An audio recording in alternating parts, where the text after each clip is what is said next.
वर्णमाला। और कल हमने वर्णमाला के बारे में पढ़ा था कि वर्णमाला किसे कहते हैं, उसकी परिभाषा। फिर हमने पढ़ा कि वर्णमाला को कितने भागों में बांटा गया है।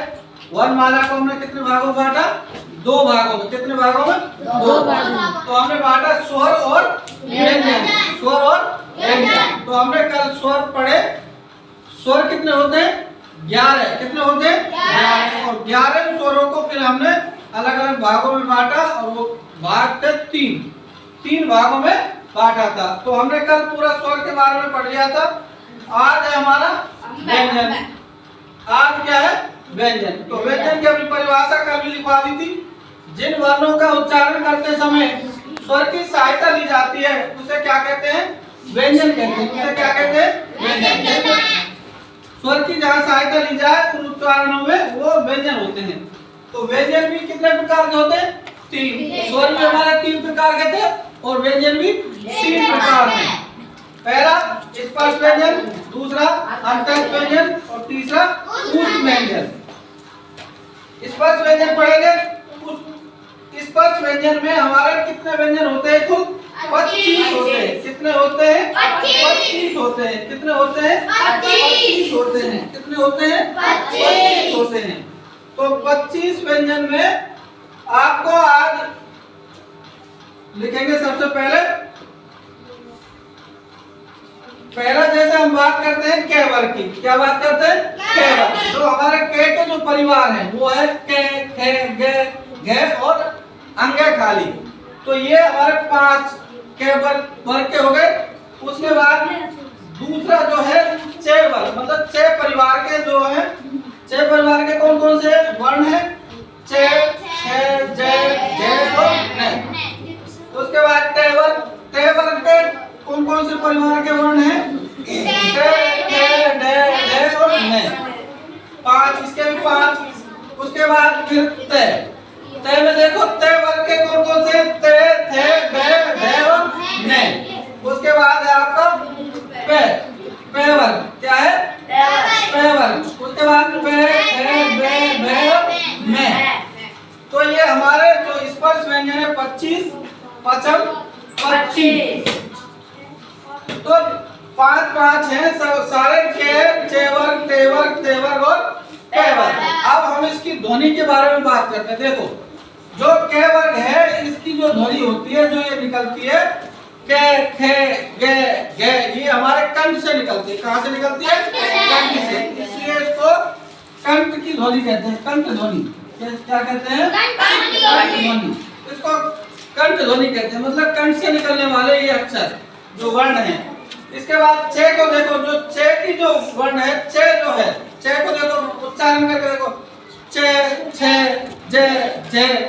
तो ये जो वर्ण है ये कहाँ से निकलते हैं?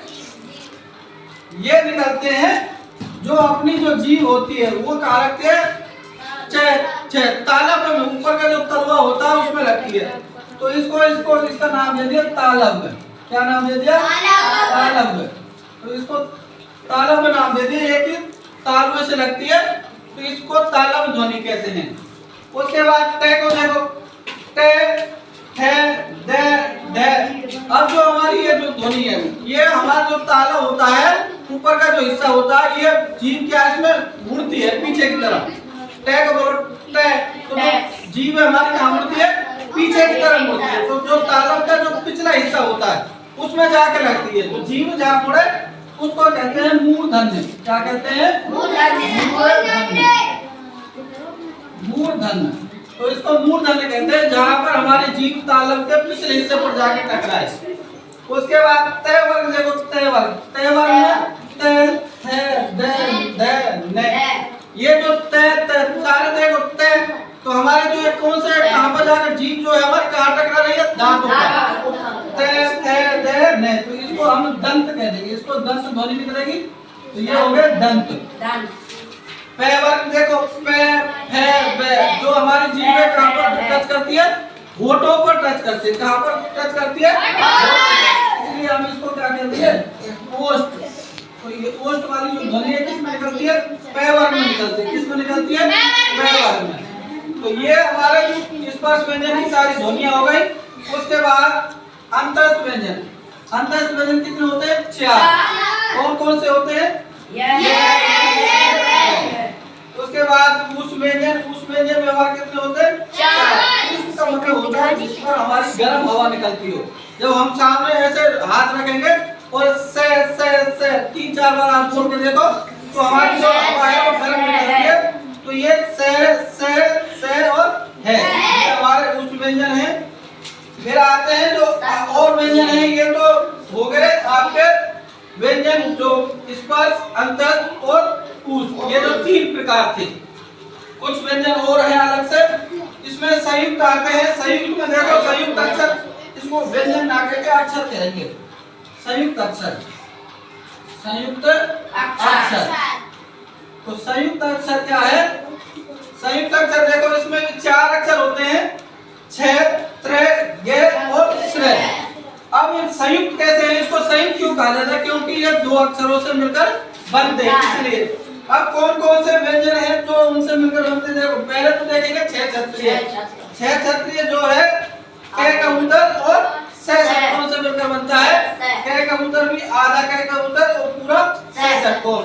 त्रेतर सूल है जिसमें आधा तेत्रु और पूरा रे, दोनों मिलकर त्रय बनता है। गे है जो जय जहाज और अंगे खाली जो होती है, इनसे मिलकर दोनों बनता है। ये भी है आधा होता है, हलंत लगा हुआ है इसमें। उसके बाद बात करते हैं श्रेय की।